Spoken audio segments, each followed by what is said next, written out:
Well, just like that, 8-3. That game absolutely sucked. Basically, they started off getting on Severino early on. And, well, this is a really good example of how sometimes the only chance you're really going to get is when you first see a pitcher. And when you get after them, see 2 runs, Gary, you're thinking, oh, that's not bad. That's not enough. Severino did not have it today. They absolutely should have taken advantage of that.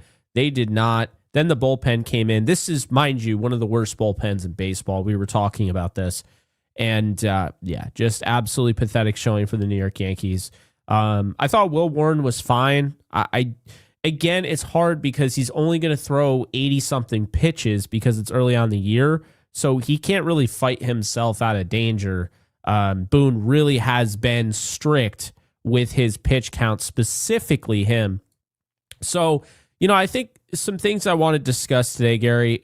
First off, we'll talk about Will Warren. I think Tim Hill is maybe the most valuable pitcher in this bullpen right now, and I don't know if it's remotely close. He's just nails, and he's not nails in a way that, like, you hear that and you think of Eric Gagne, you think of like Mariano Rivera. Yeah, I think power pitcher. He's different, man. He gets it done. I think you saw it today. Michael Kay was going crazy for him, giving him a lot of praise, and I agree with it. But Tim Hill deserves a lot of respect. Doval, you saw some good things today out of those 12 pitches. Obviously, that ERA is at 8.31. It's early, but I liked what I saw from Doval today. Hedrick is also nails. He literally has not given up a run. He's been very efficient. Pitching and then David Bednar, unfortunately, ended up giving up the run.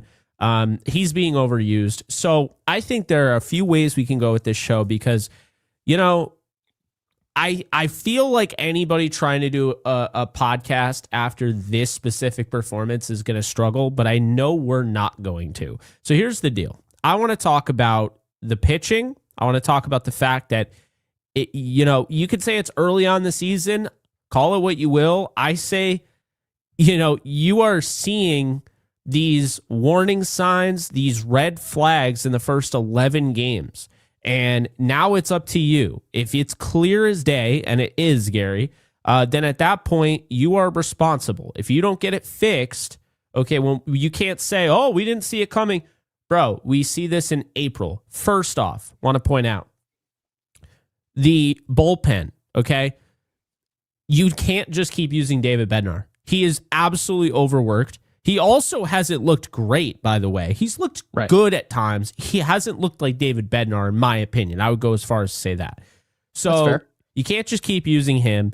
They're going to have to make a move, no doubt about it, for a relief pitcher. And I think the sooner the better. I think it is that pressing, Gary. I really do, because you run the risk of burning out David Bednar early on.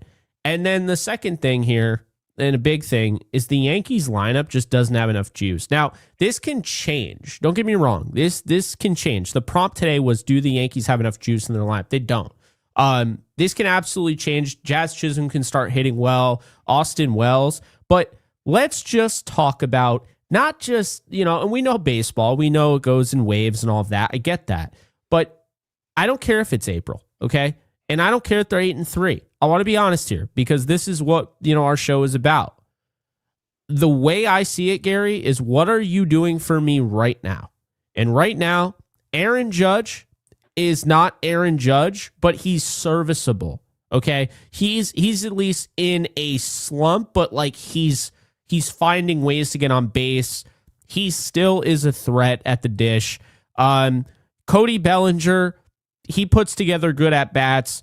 Trent Grisham, he walks a ton, is pretty, I would say, uncompetitive as a hitter right now. I don't think anybody is worried about Trent Grisham's bat currently, but he does walk. So he does his job at the top of the order.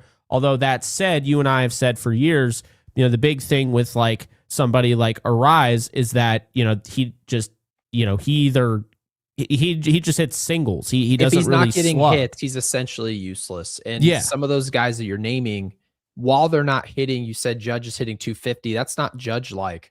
but he's still not useless. His ops is still over 800, so he's getting to first base, right? Grisham, same deal.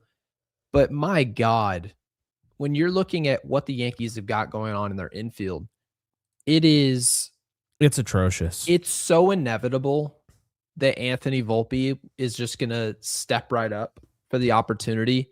And we're never one to be like, I just don't want to see someone get an opportunity or a chance to prove themselves. But Anthony Volpe hasn't been a good big league hitter. We can just chalk that up to that. He hasn't executed offensively, and that's what our prompt's about, is how are the Yankees going to go out there and consistently score? We don't mean runs against the Minnesota Twins 4-starter. They're going to be just fine. Guys like Ryan McMahon, guys like Anthony Volpe against lefties, right? Those guys, they're going to find ways to make an impact offensively in those games because for the most part, those are really not that competitive at bats. But when you get into situations where we face some of the game's best pitching, you got to have more offensively from your starting third baseman than what we're getting out of Ryan McMahon. It shouldn't even be physically possible for any player to struggle to this extent. Never seen anything like this.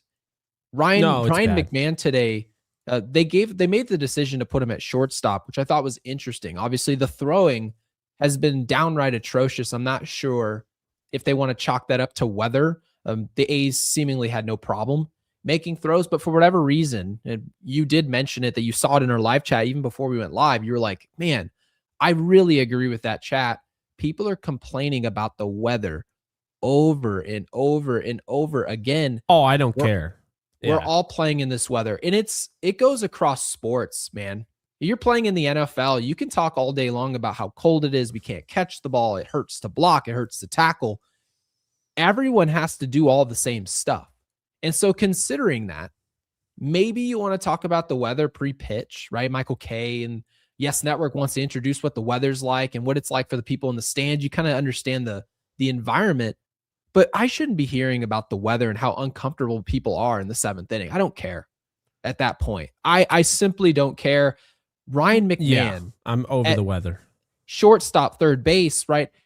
And thankfully today, Ben Rice, who played an atrocious first base, we'll get to that, picked the one throw that Ryan McMahon threw from shortstop, the very first one, and it should have been an error. Incredible pick on that play.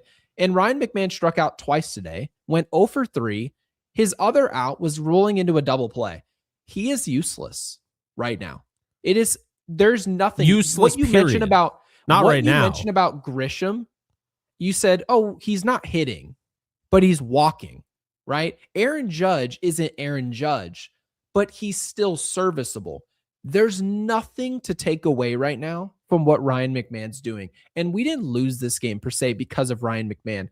Offensively, as a unit in the infield, we were clamoring for Rosario to get an opportunity to play in this game. Aaron Boone did that. So credit to him for doing that. But Jake, the Yankees need to find a way to consistently score. And people are going to say, well, why would we care about this right now? Because the team is 8-3 and we're in first place. The only reason we bring this up now is because people are going to care in September. Even if we win this division, people are going to care about what's at the bottom of our lineup. They're going to care about the type of consistency we get from Grisham, what we get from all the complementary players, what you get from Anthony Volpe, who we all expect to see. Those guys have to be somewhat productive or we lose. That's just the name of the game. And when you look across baseball, you look at the Jays last year, the reason they were so much better than the Yankees is because their complementary assets were that much better. It wasn't Vladdy Jr. that killed us. It was, right? It was Ernie Clement, right? It was a bunch of players on their roster that we really didn't game plan for, and they were the difference makers. So yes, Jake, this is April baseball. People aren't going to remember this game at all. I promise you, people won't be thinking of this game 3 days from now. But having said that, the Yankees, they need to get more out of this infield and fast. And I'm not exactly sure where that's coming from. Yeah, I mean, look, I understand you could look at it like a few different ways. You can talk about how it's early in the season. You could talk about how the Yankees haven't lost a game by more than one, like, because those are all true. They've lost 3 games, and all 3 of them have been one-run games. But I mean, I swear they're overrated. And I'm not like trying to get people, upset and out on this team, because I'm not out on this team. I actually think they're good. I think they're a good baseball team, but I think they're overrated. And I'm just going to give an example of the last, we'll say 6 games or 5 games. Okay. So today, 1 for 7 runners in scoring position. Yesterday, the previous game, 2 for 11. Then before that, 2 for 12. Then before that, 3 for 13. Okay. And then the last one here, 1 for 13. I didn't keep going, but it feels like every night, it's not like they're doing anything that, we're like, wow. That we keep saying they're winning games that they wouldn't have won in the past. And that's true. That is absolutely true. But are they doing what we saw the Blue Jays do? No. They can't hit with runners in scoring position. I don't care that it's April. That matters. And by the way, the Yankees never hit well with runners in scoring position. So it doesn't matter that it's April, right? I mean, thank God our starting rotation has just been an absolute carry fest, which by the way counts. That matters when you're trying to figure out, because you said they're overrated. They don't suck. The Yankees don't suck. They're good. And a large reason of why they're good is because of our starting rotation and our depth. That's pretty much it. Cody Bellinger's a good baseball player. Aaron Judge is a great baseball player, right? Trent Grisham's okay. He's not great. He's just okay. And we've got a lot of okay. 1 through 6 in our lineup. A lot of okay.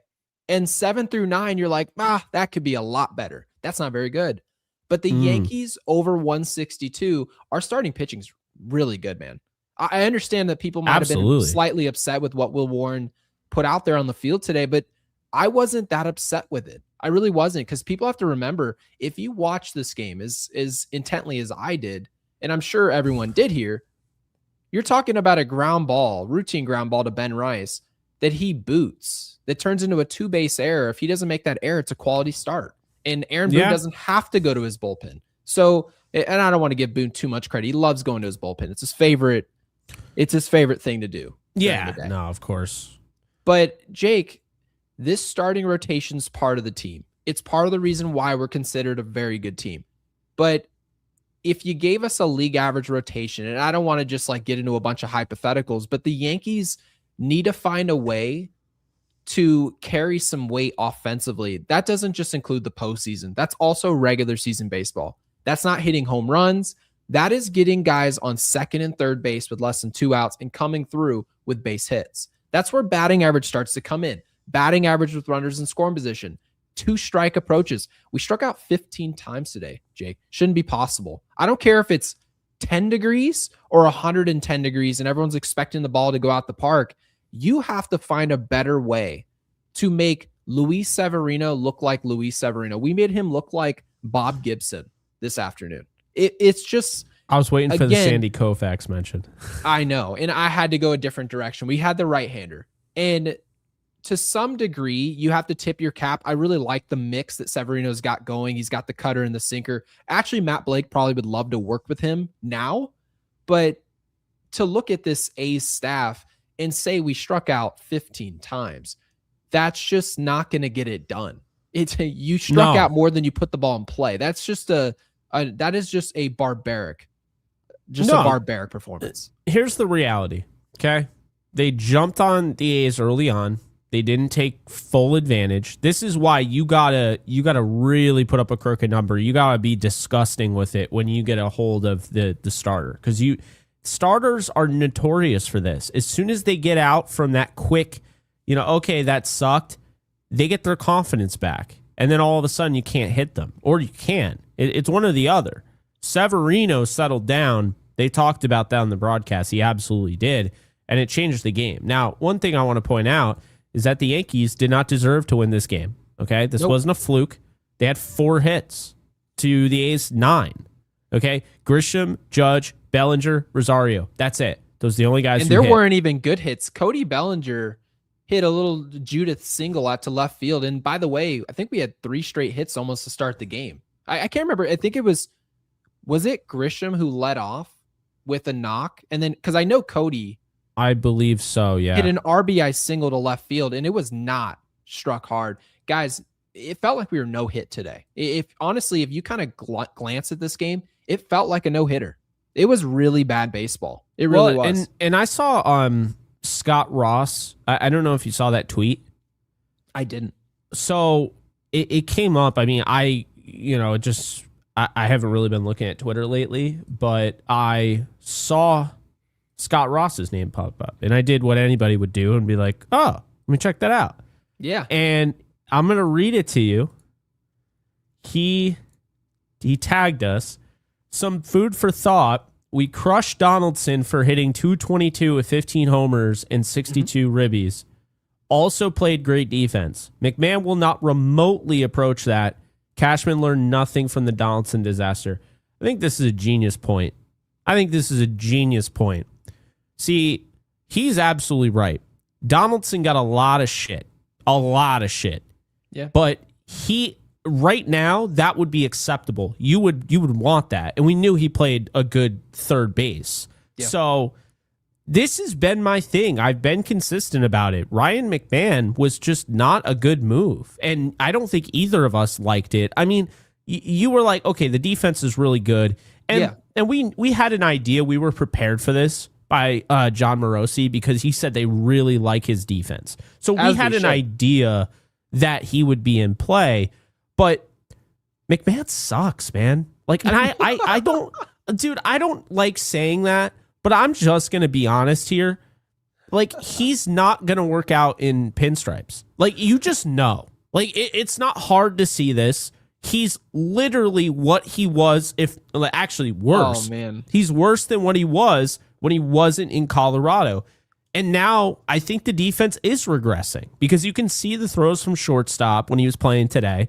And you could see the throws at third. I think his arm is regressing. To some degree, it puts a lot of pressure on you. Very similar to Anthony Volpe, right? When Volpe started to really struggle offensively, and it started to become a question of, yeah, he can't really hit a lick, but the glove's nasty. What started to take a step back at that point, Jake? The glove. Yeah. And the arm. To be specific there, it was the arm. At least with Anthony Volpe, he's consistently been with the Yankees. So it's not like he hit in Colorado. He got a nice little stat boost, padding, if you will. And now that's my issue with McMahon, is that they fell for this. It was so obvious. It was clear as day it wasn't going to work. And we were just kind of hoping, we were crossing our fingers, like, oh, maybe Cashman. No, because at the end of the day, Cashman does some good things. He works well in the margins. These trades, he always fucks up. He always manages to do that. And it's literally all the time. This type of guy. What is he hitting now, by the way? What is Ryan McMahon doing exactly? Because I believe he's hitting 077. Yeah, he's almost 007. And I don't think he has an extra base hit the entire season. Yeah, no, he's hitting 077. He's got a 273 on base, and he's got an 077 slugging. I'm sorry. I don't care how early it is, because guess what? We're getting on Jazz Chisholm, and Jazz Chisholm's hitting 190. He has a 261 on base and a 262 slugging. That's not good at all. Looks like Tony Gwynn in comparison right now. Yeah, but it's still not good at all, but it looks much better. And his at-bats are better, because here's the thing. Ryan McMahon, you're just hoping he doesn't swing the bat. Do you realize they don't throw strikes to McMahon because he literally extends the strike zone? If he just kept the bat on his shoulders, I think he'd walk every time. I actually said to my wife earlier today, it was 3-2 at the end of the game. And I was like, oh, wow, I can't believe they're letting him hit. I'm not really sure why they would ever even consider doing that. The final at bat is Ryan McMahon. I would have hit the X's right then. And the fact they let him out there, I immediately thought, oh, wow, he chased this pitch to get to 2 strikes. It's now 3-2. He's got to be thinking in his head, I'm just not going to swing. Like, I thought he was just going to go full Space Jam Jordan. Just don't swing and just strike out looking. And of course he swings anyways. But When and he you struck offer, out. by the Come way, on. as a hitter, that's you saying, I think I can do something in this game. Ryan, you can't do anything in this game. Just keep the bat on your shoulder. The only thing he's good for this year is walking. That's it. I mean, see, that's what bothers me. It's like, okay, yeah, Cashman, we can give you, praise. You worked well in the margins. You get these guys. You get a Tim Hill. Although I would also make the argument, I think this is absolutely fair. Sometimes we give Cashman too much credit for those pitchers because guess what? If you didn't have Matt Blake, I don't think those guys work out. I think It's Matt one of those Blake, things. It's one of those things that we'll never be able to know. It's right? true. Because I mean, it's like if you have a great head coach in the NBA and you're like, hey, this roster's not that good, but the head coach just finds ways to get more out of them. You just don't really get to see how bad or good a GM really is. But at the same time, Jake, to some degree, we have to ask ourselves, when are we actually going to say on a daily basis that we actually like what's going on 1 through 9? You can't have it where your pitching carries you in terms of depth all the way through the regular season. Now, by the way, Jake, I believe this Yankees team is still going to win the division. I don't think it's going to be much of an issue at all. But yes, everyone's expectations are going to change the second the regular season's done. Because I can tell you right now, there's going to be people who watch podcasts. They're going to watch 2 or 3 podcasts tonight. They're going to watch us. They're going to watch Talking Yanks. They're going to watch some other jabronis. And they're going to be like, what exactly are they freaking out about? The Yankees are 8-3. The Yankees are probably going to win the rubber match. Gary and Jake are going to read their voicemails. They're going to forget all this happened. They're going to be 9-3 and moving on to another team in another series. And the Jays, meanwhile, are banged up, losing. They won today. But overall, no one's really winning in the division. What are they freaking out about? There's nothing to worry about. But that's worrying about the bottom line, not the ultimate goal. And so we're trying desperately here not to come off as complaining, but coming off as urgent about what the actual goal is. Ryan McMahon simply at no point in his tenure can play baseball like this. This is not possible. To hit 077, and we are now over 10 games into the baseball season, you don't have a single extra base hit. He hasn't hit a single ball with authority. He's scared to swing the bat, and when he does, it's a pool noodle. He can't throw. He's not fielding, and he essentially has a league average defensive first baseman in Ben Rice over there at the corner, not making accurate throws. It's a disaster with what's going on right now with Ryan McMahon, and you really can't even be upset when Anthony Volpe shows back up to this team and he starts at shortstop. And the only reason I say that, Jake, is that how can you get upset at Aaron Boone for making that decision? Maybe you shouldn't have to make it. There should be a better player over there at shortstop to begin with. But with Ryan McMahon at shortstop today, you think Anthony Volpe isn't a good enough baseball player to go over there and play? There's a lot of guys in the league that are probably good enough to play over Ryan McMahon at shortstop today. There's a lot. So I'm not even that mad when Volpe shows back up here and he puts his glove on and he grabs his helmet, because in the end, you have to hit over 100. This isn't MLB The Show. This is not some video game where just sliders are on too high. This is Major League Baseball. It's cutthroat. So Yankees shouldn't have a problem winning this division, but you don't want to be carried by your rotation and rotational depth and then be like, let's go score some big runs. Meanwhile, Jake, sitting here in April, you can just be like 1 for 13, 0 for 12, 1 for 10, 15 strikeouts. Championship lineups don't do that in the cold or the heat. It's not possible. No, Gary, I'm going to say this. The last thing I want to do is just pin this all on Ryan McMahon, because I don't care about that personally, how it affects him or whatever, because he's been terrible. He doesn't get a say. But it's more so, I think it covers up what the actual issue is. Because guess what? Winning does that. Them being 8-2 and not having a loss like this, because this was the first, I think, legitimately bad loss. Okay. Yeah, I would say so. This is one where I was just like, they were just awful today. And this industry is partially, well, it is entertainment. I mean, why do they pay you the big bucks? Because you bring in money, because fans watch, they buy all your merchandise, all of that. At the end of the day, this is the entertainment business, and this was not entertaining at all. The thing that was most entertaining was listening to Michael Kay and Joe Girardi. Joe Girardi was hilarious today. Joe Girardi Did is you hear great. him? He goes, "Do you hear, Michael? They're calling your name out there." And he's like, "Is it a good thing or is it a bad thing?" He goes, "No, it was a good thing." And he goes, "You don't hear that? They're still calling you." He goes, "No, I don't see it." He goes, "I didn't ask if you saw it. I asked if you heard it." Joe is hilarious, man. I love them both. Yeah. I think they're great. I mean, I would take Girardi back as the manager just off the I'd fact take him that at I love him. shortstop right now. I would take him at shortstop at this point. But yeah, so that's kind of where I'm at, though. Like, I mean, really just not an entertaining game today.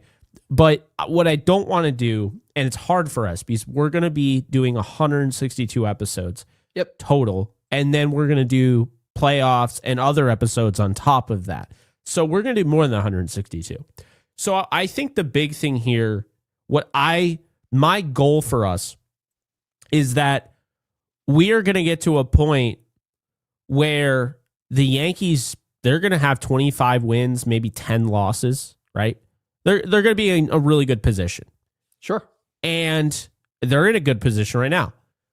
I don't want this like bottom of the lineup, like, you know, the last four of the lineup, dead weight as hell. I don't want that to be ignored because honestly, you watch Ahmed Rosario and he's so much better than everyone else at the bottom of that lineup. Like, it makes you wonder why he wasn't in sooner. I mean, they don't even look like the same at bats. I mean, Jazz has his moments, but Jazz hasn't hit well.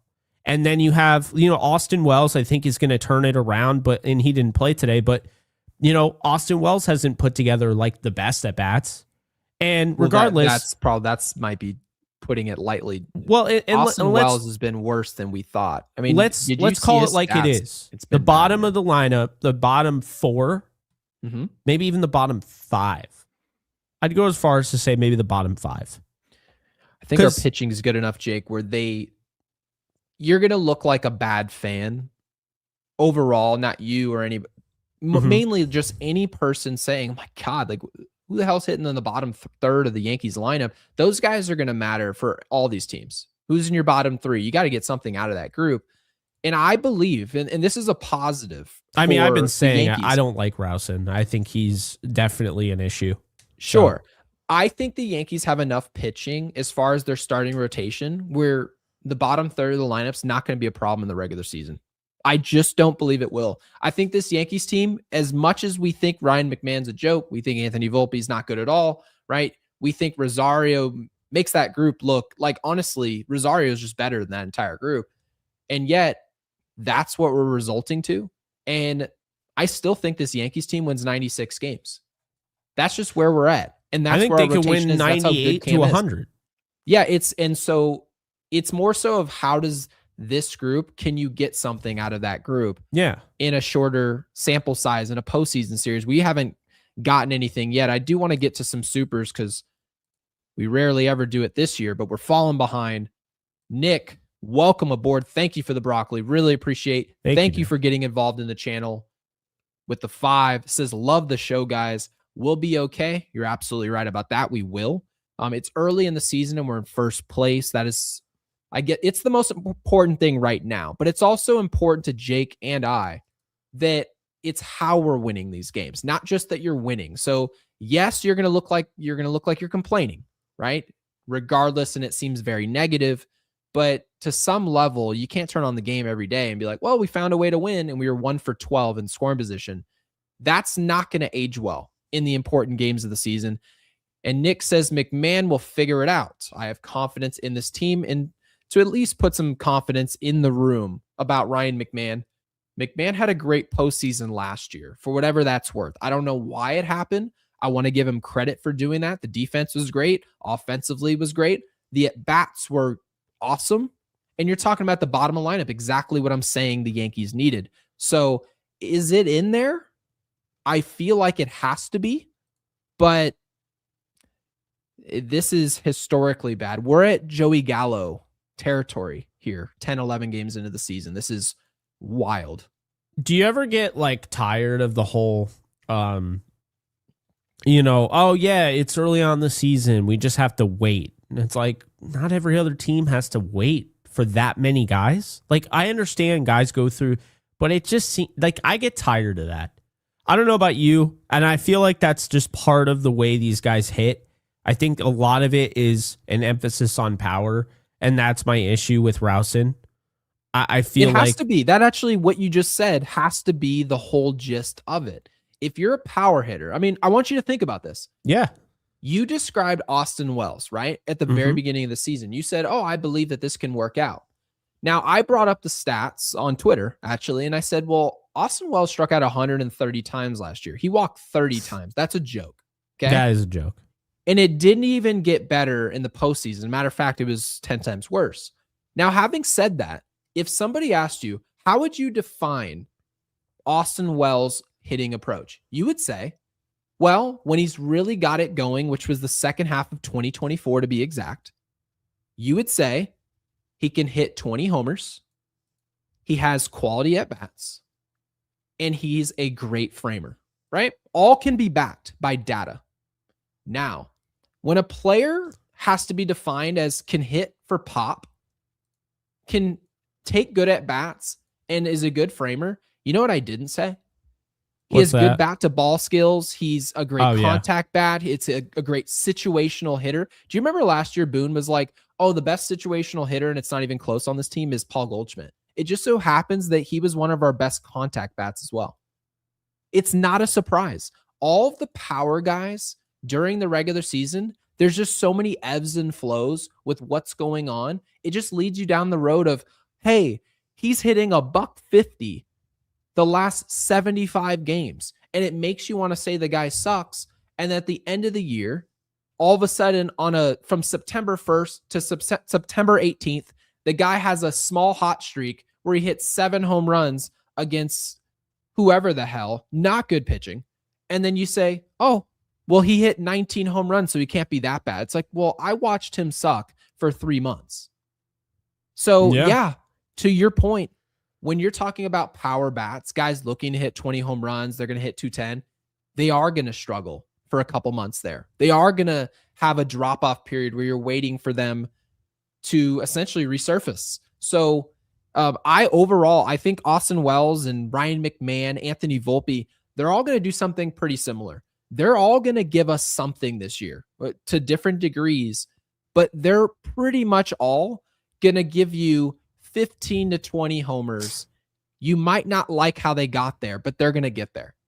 That's what that group's about. And so I don't know what to tell fans, like how negative or positive you should really be about the group. I think right now, I guess the Yankees' focus is how do we win this division? And I guess based on the team that's showing back up, Garrett Cole returning, Cam Schlittler being at the top of this rotation, Max Fried looking pretty good, Rodon hopefully getting healthy, Warren looking decent, they figure we can just outpitch this problem. And maybe they're right in the regular season. Yeah. I'm over that whole 6 out of the 9 guys in your lineup are just slumping. This can't, and I'm over the fact, like we went out of our way to put the blame on first base coach when we know third base coach Luis Rojas has been an issue. But James Rousen got a whole, like, you're doing a good job. I don't think he's doing a good job because honestly, if I really tried, like if I was Brian Cashman and I was Aaron Boone and I really tried to get Anthony Volpe to be who we believe he can be, how do you look at James Rousen and say, yeah, he's done a great job? In what way has he done a great job? Hasn't developed Volpe's bat. I do like what Jazz did last year as far as the adjustment period, right? The 70% swing that at least I'm going to at least here, Jake, give Rousman some level of credit and just make the assumption he had something to do with that. Because I can't say that he has everything to do with what's bad. And then when something good happens, I can't talk about it. I'm going to give him the credit there. That's fair. But then outside of that, how many hitters in the lineup do you say there's a progression that I'm watching in real time? That's important. And with Austin Wells is regressing. He's regressing. He hasn't gotten off the mat, and people can say what they want about what they think of him, but so far there hasn't been a positive trajectory. You could say Ben Rice has gotten much better, right? Jazz has essentially gotten off to another slow start. Ryan McMahon has fallen off a cliff, right? Anthony Volpe never progressed in anything his whole life. So it's not what you want there. That as far as development goes for the position players, it's a little disappointing as far as the type of at-bats that we're getting, because there's basically no level of consistency other than Aaron Judge and Cody Bellinger. Well, and like Gary, like the hitting, oh yeah, they're in a slump. Guess what's going to happen? There's going to be a time where the rotation struggles, and it's going to happen. That's how it happens in 162 games. That's human. You're going to get a bad start out of Fried. That's a loss. You're going to get a bad start out of Schlittler. That's a loss. And think about this. The statistical output shows that would be a loss, because if you look, the Yankees have scored as many runs as the Pittsburgh Pirates. They've scored 54. They have allowed 28. Okay, so 28 is the fewest in the league, ahead of the Atlanta Braves, who have 32. Checks out. We're the best pitching staff in the league right now. The number one run scoring team is actually 6-7, by the way. And that is Houston. And then they have 79. And then the Dodgers have 75. I'm not sitting here saying runs are the end all be all, because Houston's below 500. Washington is 4-8 and they're third in runs scored. But you look at the run differential, the Yankees are third. And that's entirely because of how dominant their pitching has been. And at some point or another, you have to assume it's not going to be like that all the time. And you're going to need to hit. And if we're just going through the same motions in May, where it's like, yeah, unfortunately, if Judge, Stanton, Rice, they don't do anything, Grisham, Bellinger, then the other four guys just, they don't produce. So it's really up to all of them. That is not acceptable. That's not acceptable. Devil's advocate, Jake, is it's freezing cold outside. I don't believe this. It's freezing cold outside. The bats, as the weather warms up, the bats will warm up. Jazz did it last year. Cody Bellinger did it last year, right? You can absolutely make the argument that the Yankees are just waiting for the weather to warm up. But as we all know, soon as October ball rolls around, Jake, what happens to the temperature again? It gets really cold. Interesting. So you're going to have to learn how to hit in cold weather rather than just talking about it. Oh, and again, these guys, there's inconsistency. My issue is Ryan McMahon is probably the most consistent hitter on this team. He's consistently terrible. I'm not wrong. I like how you just came out of nowhere, but like WWE. One more Ryan McMahon. Slim Lewis guitar. Thank you for the 10. That's the first time I've ever said your whole name. But Slim, thank you, really Slim. Appreciate the lemon. I almost said banana. Said 1. You could say banana if you wanted. Could say banana. Says Bednar is just an average to above average setup man on a World Series team. I completely disagree with that. Nothing special. I think he looks exactly like what you just wrote for number 1 because of how much we're using him. I think any pitcher, and this goes for literally anyone except for Mason Miller, if you overuse them, they look average. Anybody. Edwin Diaz, if you use him every day, he sucks.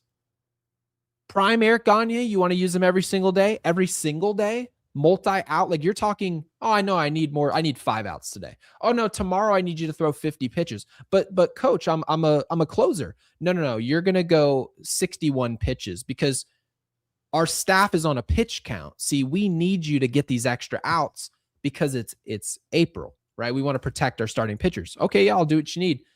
And I've thrown, they talked about Hedrick today. He pitched well, and credit to him. He's done his job. How much longer do you all expect Hedrick to be used? He's been used 8 of 11 games. What type of, how do you expect players to survive a 162 game regular season and just give you a consistent output when they're just redlining it? You can't redline the car all day. There's a time and a place for that. And so the Yankees, unfortunately, they're not finding that middle ground. I think Bednar's he's really paying the price for being overused. And he's not looking special. Number 2 here is this bullpen usage is not even remotely sustainable. So there you have it. No, it's not. And 3, and why not pinch hit for McMahon? Because Yankees. I'm not sure. Who did we have as far as options? I believe was Goldschmidt down there as well. Do you know? Yeah, I mean, how is bench? Goldschmidt not coming off the bench to pinch hit for Ryan McMahon? But then again, don't quote me. I'm not sure who was left on the bench at that point, but you can also argue. You can argue that everybody was. Wouldn't literally anyone on the bench have been a better option at that point? Literally anyone. I mean, I at that point, I see what Boone's doing. I just have to. What's he doing? 100% go against it. He's basically not basing anything on fact. He's not making this about the situation. He's entirely like thinking about if Ryan McMahon comes through, this could be his awakening. Like this could be a big moment for him. No, you don't manage that way. I want to win every game. And to me, as soon as you start feeling like that, you're not trying to win the game. You're not. I don't care. What you're going to do, you're going to say, you're basically what you're doing is you're waging the win on the future. Like you're like, oh, well, this would be really beneficial if we like this is the thing that gets McMahon going. I'm not going to sit here and tell you that something like that can't happen. It absolutely can, except for Ryan McMahon. His numbers just don't back that up. It's just not going to happen. Can it just happen in another? Because I mean, if you think of it this way, if Ryan McMahon gets pulled out of the game, yeah, he probably goes home to his house and he's a little disappointed. He understands because of the way he's playing. He would get it. I mean, let's be real. He was just benched 2 days ago and didn't have a problem with it. And now all of a sudden you'd be like, oh yeah, 10 days from now, he hits 2 homers in a game on a random Friday night game, completely random. He would have more confidence after that day. Why would you wager the most important at bat of the game and just fart it up with a player that essentially is a worse at bat than literally every other option you had on your bench? So again, we're not going to go down the rabbit hole of McMahon. I mean, he's a $16 million player. I mean, it's my mom texted me about that today. She's like, "Aren't you guys glad that you're paying $16 million for him this year and also $16 million the next year?" You know what you can just do? It makes you feel better. Well, I don't know. Maybe it doesn't. You could just pretend that. Yeah, right. We're talking about pretending now. You could just pretend that DJ LeMahieu was never let go. He's back. Except it's about the same money. It's actually pretty similar. No. Except for the fact that now it's $31 million because they're still paying DJ LeMahieu's money. Oh, they are. Yeah. Reminds me when the Lakers were paying Luol Deng and they don't get me started on the stretch provision. Paying him for a decade. Oh my goodness. Yeah. All I want the Yankees to do at this point is either trade him at some point or like just I don't want to see. I don't want him to be a Yankee. I'm tired of him. Year, you're going to go down to the bottom of the payroll and you're going to be like Ryan McMahon, $6 million because they've split it. By the way, this is I to this day am still mad the way they treated DJ LeMahieu. He was so important to them when Judge went down with the injury. He was important to them during COVID.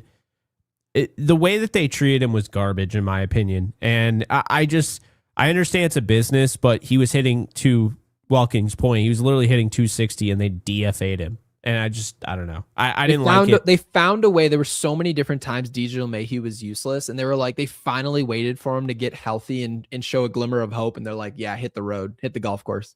Yeah, we'd rather pay you $15 million for you to just, retire than, have you play.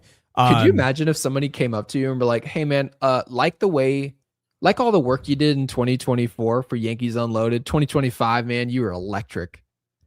2026, man, you're dog shit. We're just going to pay you all the money that Yankees Unloaded makes. Just retire. Could you imagine that happening at your day job? Like, I mean, it's so serious here, man. It'd be crazy, but we saw this in football. I mean, the Broncos literally were like, Russell Wilson, you are so bad. How much did they pay him? we would rather give you $89 million to never play for our team again than actually get our money's worth out of $89 million because we think you're that bad. But good luck. It's crazy that those dudes go and play for other organizations after. They're like, I still love the game. I'm like, if somebody paid me to not work, you'd never see me work another day in my life. Dude, imagine you make $89 million just to skedaddle. But also, I want to throw this out there. Sure. And this is the funny one. You ever wonder why guys get they take the veteran minimum after they're let go like that? Why? I'll tell you. It's the same reason why Kyler Murray and Tua Tagovailoa took the vet minimum. Oh no, I think Tua was a trade. Anyway, Kyler took the vet minimum because you can't make more on top of it because of the rule. Yeah. So you would essentially just be hurting the team that you sign with. And you get to stick it to the other team. Like, nope, you're paying me all of my money, and I'm going to take the absolute minimum, and this team won't be paying me a single dime. So if you show up on the minimum and you still suck, you really weren't. I always get a kick out of that. $89 million to just go. Yeah, we're actually, by the way, reaching territory of how we're playing with McMahon. We were like 16 million it'll be movable because you're talking about August trade deadline. Players will be he's be untradeable. More than half the contract. Yeah, he's untradeable right now. You'd have to give up Legrand to get rid of him. He's I mean, he's awful, Gary. Unload the farm system to get rid of one player on your big league roster. He's a net negative. Like, honestly, I would just DFA him now. Just get over it. I mean, here's the thing. You're the Yankees, so like, what are you going to do with the money anyway? You already did it with DJ LeMahieu, and he was playing well. So what? Now you're going to be like, well, I don't know. Like, I'm sorry, he's not good. I agree with what you're saying, that he's not any good because he's not any good. But I still believe Ryan McMahon will revert right back to who he is, which is a terrible hitter and a great defender. 2 months from now, I believe he'll look like a Gold Glover. A month and a half from now, I think he'll look like a Gold Glover. I believe that. At this point, I don't even care. I don't want him playing over Ahmed Rosario. He's that much of a negative in the lineup. I'll take the hit defensively at this point. I don't care. I've moved on because, it's one thing if he's the only guy who isn't hitting. But again, with the approach that this lineup has and how they really seem to emphasize power, although they haven't hit many home runs this year, there seems to be an emphasis on power. So a lot of these guys, as we were talking about, slump at the same time. Well, now Ryan McMahon, you might just say, oh, well, he's just clumped in with a bunch of them. Well, instead of 3, that's now 4. Instead of 4, that's now 5. You can't justify that. Like, if he was the only one in the lineup and everybody was doing their job, I could be like, you know what? His defense is that good. His hitting doesn't really matter in the grand scheme of things because 8 of the other guys are raking. I'm fine. But when you have 3 to 4 guys that are contributing and everyone else is, screwing up, no, at this point, Ahmed Rosario should not see the pine the rest of the year. He should be an everyday starter because there's no one near putting up the same amount, like the same quality of at-bats that could be playing over him. Whether that's McMahon, Volpe, Caballero, it doesn't matter. He's been better than all of them, and it's not remotely close. Just watch him at the plate. He looks confident. He looks like he's on a mission. You look at Ryan McMahon, the best thing he can do is not swing, and he still manages to screw that up. We do probably put a little bit too much of an emphasis on our roster for guys that can field, hit a lot of homers, and strike out a ton. They're very streaky. It's not, like, in my opinion, it's much better to just be a good hitter than to be a good fielder. I get what people are talking about, but would I rather have Ben Rice on my roster, who's a really good hitter, or would I rather have Gold Glove Anthony Volpe? I mean, are we joking? I'll take it a step further. Okay. Come on. I'm always hearing how Spencer Jones, everyone, he strikes out all the time. Okay. So you mean to tell me you watch Ryan McMahon every day and you think Spencer Jones, and I'm not saying I want him to be called up and sit the pine, but understand the point I'm making here. Everyone acts like he has no chance of working in the league. His strikeout percentage is just it. I don't care. He's flawed. Yeah, like as if we don't just litter our roster with flawed players in their own Spencer Jones would be astronomically better at the plate than Ryan McMahon. I just want to make that very clear. Also, he's probably a much better player right now because guess what? Ryan McMahon isn't that good. He's a borderline MLB player. Should arguably be in AAA because he's that bad of a bat. And there'll be people who are blue in the face all day saying Spencer Jones should never see the MLB with his strikeout rate. Well, what about Ryan McMahon? Oh, well, you know, he had that one really good year. I keep seeing that on Twitter, like random ass people commenting on Yankee stuff about Ryan McMahon. Yeah, he used to be really good. Sir, no, he didn't. He was never really good. He was good one year. The MLB was like, well, we have to have all 30 teams represented in the All-Star game, so I guess bon appetit, you bitch. Ryan McMahon is on our All-Star team. But in reality, a lot of players, by the way, have had one good year. There's been a lot of players doing that. I just don't like. How did you fall for this? Like I and people do, and the same thing was Joey Gallo, and people wanted Brian Reynolds. Remember that? People want Jake McCarthy. I'm like, what? Why can't we like talk about good players? I'm so tired. At least we didn't run into Kepler. That was the one move Brian Cashman never made. Oh my God, dude. That was such a Yankee move too. You know what the Yankees would have done in the past? They would have chose him over Cody Bellinger. They absolutely would have. Well, technically, it was because I don't mean to make this a negative for Brett Gardner, but it was essentially us saying, well, Brett Gardner gives us a certain amount of WAR. Because remember, that's when WAR was a huge topic. Oh, yeah. And they were like, we can give Brett Gardner $7 million and he can give us a 2.5 WAR. Bryce Harper may give you a 7 WAR, but he's asking for $25 million a year. And so they sort of justified it. Similar situation here. Liam Wallace, who's a Red Sox fan. Thank you for the broccoli. Really appreciate the support on the channel, even though you don't rock with the Yankees. Still love when that happens. Says, I'm a Red Sox fan and we have problems. Sure, I mean, you're damn right you have problems. You're in last place. But the Yankees bullpen is not good. Come on, even if you guys can admit that. Yeah, we admitted that, I think, 4.5 minutes into the episode. Mm-hmm. And the thing about it is that the Yankees have a great and a dynamic rotation with a ton of depth. And overall, considering where the players are playing in the outfield, we have a good defensive outfield as well. So we're a highly flawed team. One of those flaws, we don't have a ton of depth in the bullpen to the point, Jake, I think 25 minutes into the show, you said they absolutely have to make some moves to bring some guys in here. But you said the ultimate problem was offense. What this team does offensively, it's just not consistent enough. And people might gloss over that being a problem because the team's 8-3 and the Red Sox stink. The Jays are going the opposite direction. The Orioles are mid, right? And all this could change on a dime. But the point is that if we're at the top of the standings, no one's really going to care to talk about some major problems that the Yankees have. So yes, Liam, yes, we know the bullpen is not electric. Our bullpen is just significantly better than Boston's. Our team is significantly better than Boston. Yeah. So really appreciate you being here. Raging Pianist. Appreciate the 10 months of membership. Said long time no see. Love the stash, Gary. Now to my point, I believe Boone thought it was the 8th inning and also believed the whole bench was in the locker room with a stomach virus. Only explanation. Yeah, so considering the fact he says the whole bench, that leads me to believe, Jake, that we just simply made the choice. I want Ryan McMahon in this spot.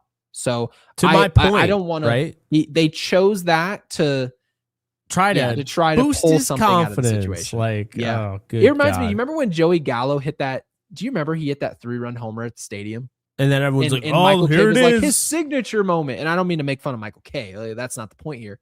But it felt like we were forcing this to be a moment for him, when in actuality he was playing so bad. It wasn't anything. You have to play good for there to be a signature moment. There has to be a come up, not just a flash in the pan. Which is exactly. I mean, what one of my was, least favorite players in sports was Aaron Hicks. I couldn't stand him. Like one of my all-time least favorite players. Yeah. And he had that home run against Houston. That was a moment. Yeah. That was a moment. Like, say what you will, that's a moment. Joey Gallo hitting a towering 3-run shot like in a meaningless game. No, it wasn't a moment. It was literally like a pop rock. It was just snapped and then it was just done. Yeah, There was nothing to it. It was absolute joke. But yeah, we're as confused as you are about the pinch hit opportunity. And then Alex, welcome in. Thank you for the 5, and also a mod of ours. We appreciate you doing that. Since McMahon has been more cheeks than the fan who muffled the foul ball in the Cubs Rays game. Who muffled the foul ball? I need to see this. Yeah, what are we talking about here? Fan. Oh my God, are you Cubs talking about the Rays. dude whose butt cheeks were out? Oh my God, did you see that? Wait, this happened recently? Oh my God. You didn't see it? Didn't have his best moment. It's the worst moment ever. I can't believe you haven't seen this. Dude, he botches a ball his literal butt cheeks were just flapping in the wind. Swear to God. Dude, I just saw it. There's no way. Yeah. Yes. It's the worst play you've ever seen. Everybody okay down there? It's the announcer. That's diabolical. It's so bad. There's just no way. He had his Janet Jackson moment is what he had. No, that dude. Oh my God. But like, why? Like, I'm sorry. Like, if your pants are that, like, you lose. Where's his underwear? Where's his underwear? Dude just shows up. He's like, oh, dude, it's hot out here. It isn't. Where are your underwear, brother? That just didn't make sense to me. I didn't understand it. Sure. Damn it, Alex.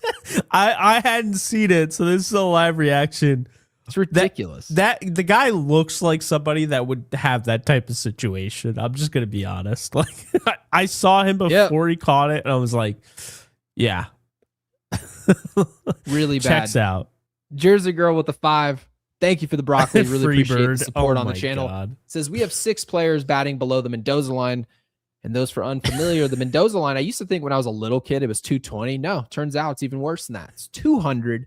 Unacceptable to say the least. We are lucky to be 8-3. I don't think we're lucky. I think the Yankees just have one side of the ball doing a carry job. And that's still part of the team. So I want to give the Yankees credit because those are still Yankees pitching. Brian Cashman had to build that roster, right? He had to make some trades. He had to sign some free agents to get our rotation into where it is now, right? But having said that, the offense has nothing to do with why we're 8-3. It's pretty much Rosario in his 2-home run performance and Cam Schlittler and the rest of our staff spearheading an 8-3 performance, which I'm absolutely thrilled that's happened, because if we got even league average pitching, we're probably looking at, we're probably below 500 if we're being honest, Jake. So we'll take all these wins, all these cheapy wins that we pitch our way to. I'll take all of them right now because I'm just waiting on this offense to be worth a poop. Yeah, you shouldn't have said that, but Jersey Girl, appreciate the broccoli.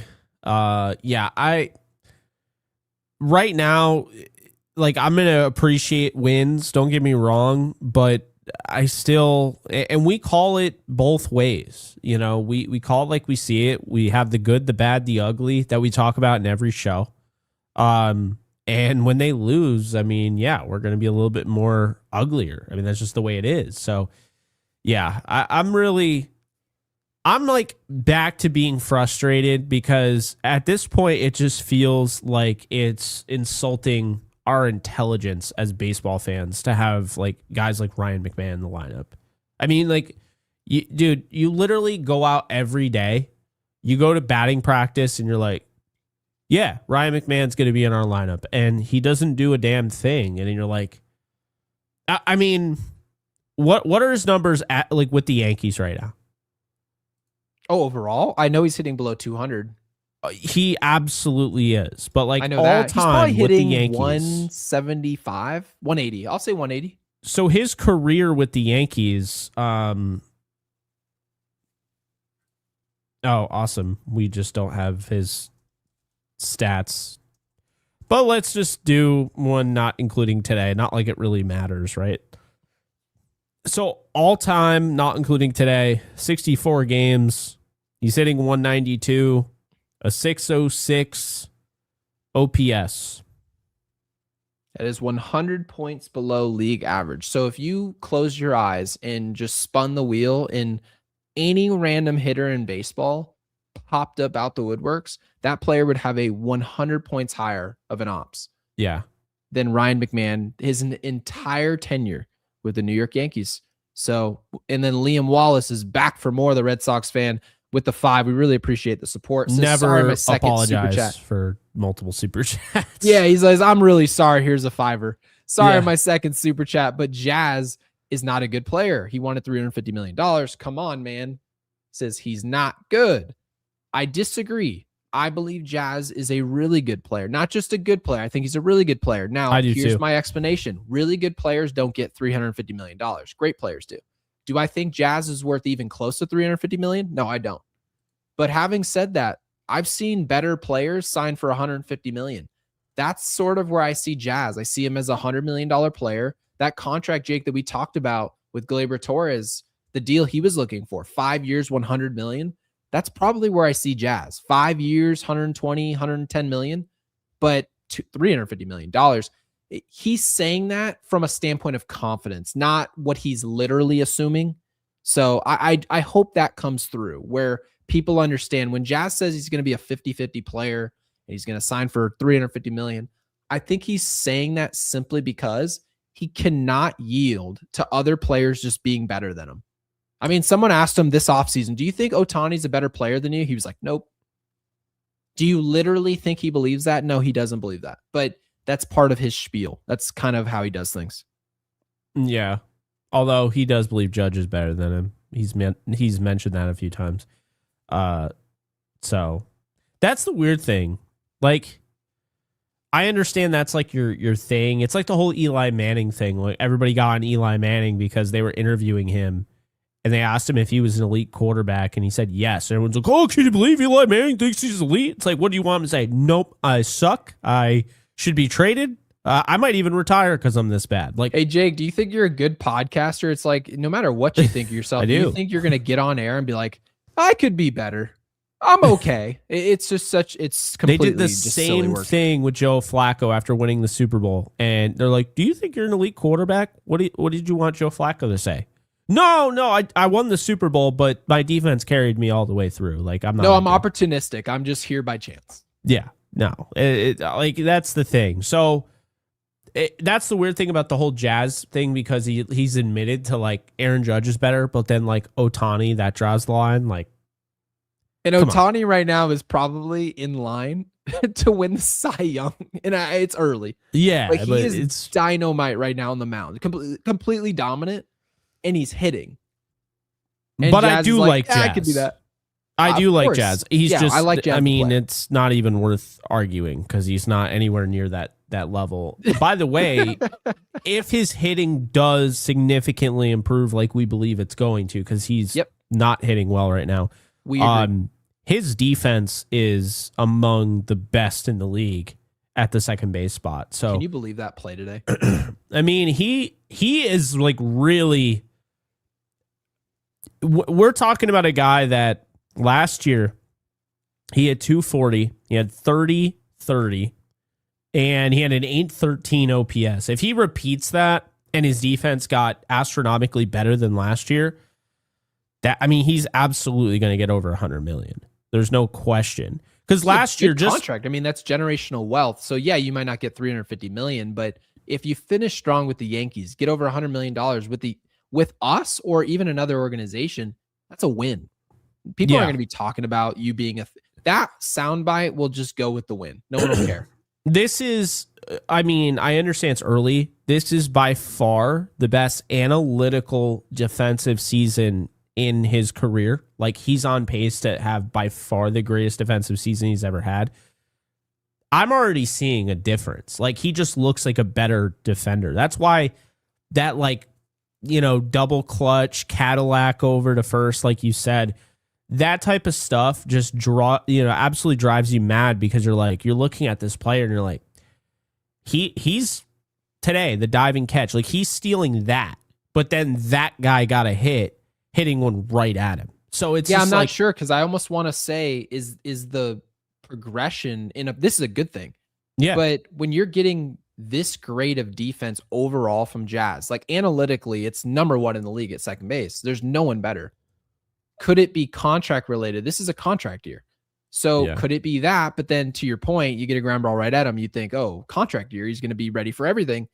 He wasn't. We don't want to get him in trouble for what happened multiple days. Today's play was awesome. Total waste, obviously, that we lost the game and people are going to forget about that play, but it was really good stuff. Yeah, just real quick here. Yankees lost the A's. Ha ha ha. The Dodgers are probably going to lose to like the Pirates this year. Like it's baseball. You could lose to anybody. I don't put too much stock in who they lose to. Now, if it's the White Sox that won like 28 games in a season, that happened. Gary put on a paper bag.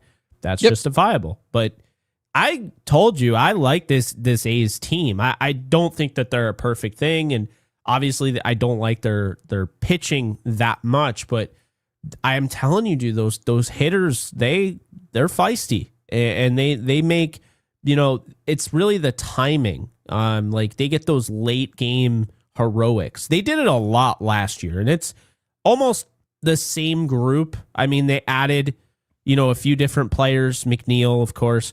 I swear that dude was just put on this earth to beat the Yankees. That's literally his entire point. The style of hitter, it's really, we actually said before the series started, and you opened the first game, you're like, oh, we won, but isn't this exactly what we said the series would be like? Yeah. It's going to be scrappy. We defined it at the very end of the episode. We said, this could be a frustrating series for the Yankees. Very frustrating. And it's not us not believing in the team. It's really more so about the A's and what they do well. Is they've been giving up a ton of runs this year. They actually had a barn burner of a series with Houston. I know you were mentioning that Houston scores a bunch of runs. They were playing the A's, and it was like 14-12 every night. So it was crazy. You're not bringing that team to Yankee Stadium, in the cold or not. They're going to find a way to score. They're going to find a way to force your offense to answer back, and it just so happens that the Yankees' offense is really struggling so far out the gate. There's a lot of guys struggling, a lot. So this is part of the reason we made that prediction. And so far, and we'll see if the Yankees can answer back. I'm going to try and pencil in and see what this, I want to hone in on what the offense does to respond tomorrow night, because to some degree, the offense has to be looked at, and we have to maybe stop looking at it from just a wins and loss standpoint and look bigger picture. What does the group actually look like offensively? Can we trust this group? Because if you can't trust either side of the ball, you can't win the World Series by definition. So I hope that becomes a little bit more of a focal point of not just winning and losing and getting upset about losses, but also if you win the division, do you like your team as these matchups progress in the division series and the championship series? Because it obviously, as of now in April, it's very early. Our offense can turn it on, but hopefully that starts happening much sooner than later. And JS Spanton with the 5 says 5 for yesterday. We really appreciate it. Says I was there. It was a fun game. Yesterday was fun. And it was an unlikely hero. I didn't expect that at all. Jake didn't either. Says the Yankees can't find and pay a proper shortstop and third baseman. Is it slim pickings out there? Well, we had the opportunity to at least make the attempt to trade for Francisco Lindor. They had the opportunity to go sign Corey Seager for simply money, right? And that's a $30 million a year player. It's a lot of money, but it doesn't seem like that much money when you pay Ryan McMahon over $15 million a year to play whatever he's trying to do over there at third base. So, yeah, it's not really that slim of pickings, but Jake's been clamoring for Alex Bregman for about 3 years since we started this podcast. He never got him. And, obviously the Cubs they ended up being the team. Red Sox went short term. The Chicago Cubs went long term. Okamoto would have been nice too. In Okamoto, he looks solid. So it's not slim pickings. You just simply have to look at it and say, maybe the Yankees went and tried to find a solution at third base too soon. Maybe that's what happened. That's exactly what happened. This is, by the way, part of our issue when getting McMahon is that they're going to be stuck with McMahon. So it's literally playing out just like we warned everyone when random people that don't even really watch our show, they were coming in like, oh, how do you not like Ryan McMahon? He's an all-star. And now you see why I don't care for the all-star tag. Well, Trevino is also an all-star. Yeah. Jeffrey Springs, the only guy that hits him, well, small sample size, but 3 hits. Ahmed Rosario hitting 375. Should be in the lineup tomorrow. He should be in the lineup regardless. I don't care if he's hitting negative 375. I think we get Caballero and Rosario. I think Ryan McMahon should be sent to the nearest gulag. Yep.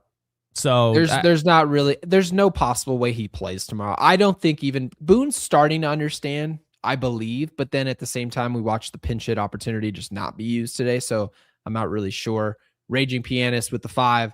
Appreciate the broccoli. Thank you. Says, my concern with Rosario at third, and this is a valid concern, is that the throws need to be cleaned up. He obviously made an error today. Rice had a hard time constantly picking the balls. He's not as spry as his Mets days. And this is all true. However, Jake, you made this point earlier. You made this point earlier, though. It's okay for Rosario to be below average at third base. Why?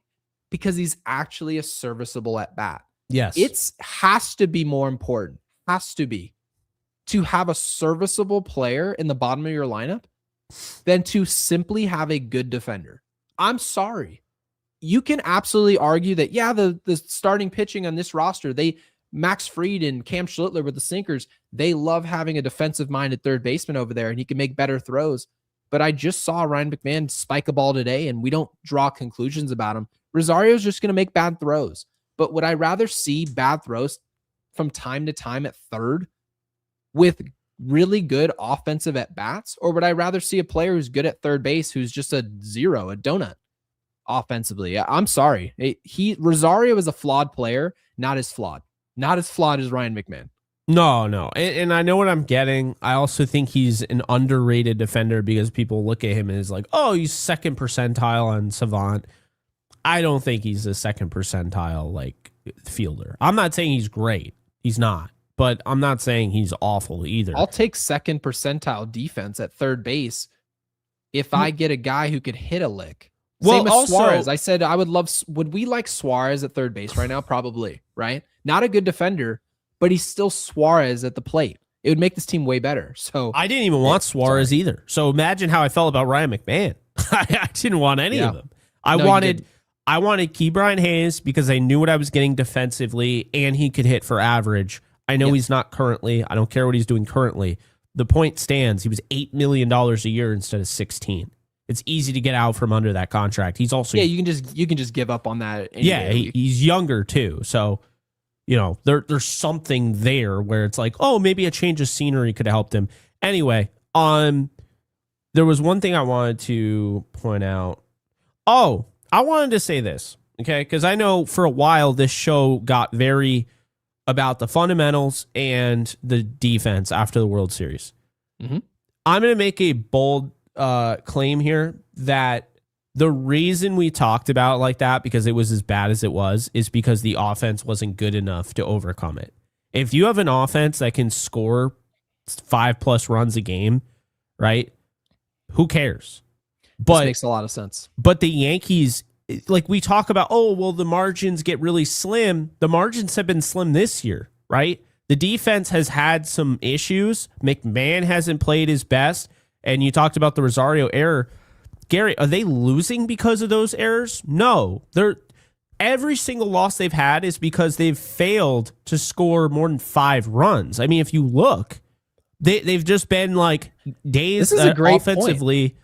They just didn't do shit. This reminds me like in the NFL when teams are like, we would be great if we just had a good kicker. I'm like, well, the reason you guys are worried about your kicker is because you can't get from the red zone into the end zone. That's why. Like the teams that lose their minds about their kicker and the point after and all this crap, it's because you don't score enough. That's the problem. You lost the game. Like there were Bears fans. They're pissed off. They're like, can you believe we lost to the Eagles who eventually won the Super Bowl? And they're sitting there complaining about a game they scored 7 points in. I know. You can't complain about field goals when you can't score. Same with the Yankees. The Yankees simply can't complain. Oh my God, if we were just a little bit more fundamental, we probably would have executed and won that game. It's like you scored 1 run. You have to be able to go out there and step on throats. Look at the Dodgers. Look at Houston. You mentioned Houston scoring. You mentioned the Dodgers scoring. Look at all the teams going to the World Series. The whole all of last year, Jake, the entire year, were we clamoring about the Jays pitching? Nope. Were we clamoring about their defense? Nope. What were we talking about the whole season? Their offense. That was it. We talked about their ability to score when it mattered. Scoring from behind in games, scoring late in games, scoring late in games on the road. We talked about all these things. Extra innings. We needed to know, how do they play with 2 strikes? We talked about that the whole year. And if people don't believe it and they're new here, go watch it. It's all there. All on YouTube. Yeah. You can watch those episodes. And yet we have never, not once, not our show, because we're biased. We're Yankees fans. Go watch Blue Jays podcast. Go watch Red Sox fans podcast, and they'll tell you what they think of these other teams. And obviously you don't want to watch the shows that say every other team sucks.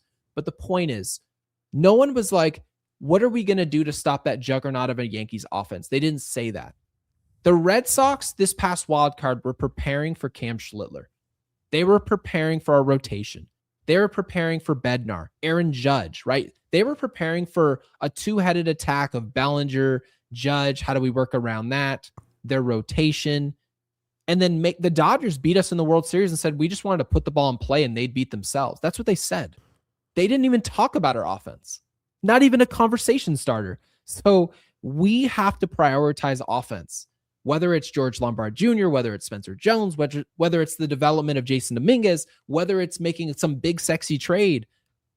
They have to find a way to be better with the bats. And if they don't, Jake, to your point, people are going to keep complaining about the fundamentals, because if we don't play perfect fundamentally, we lose every time.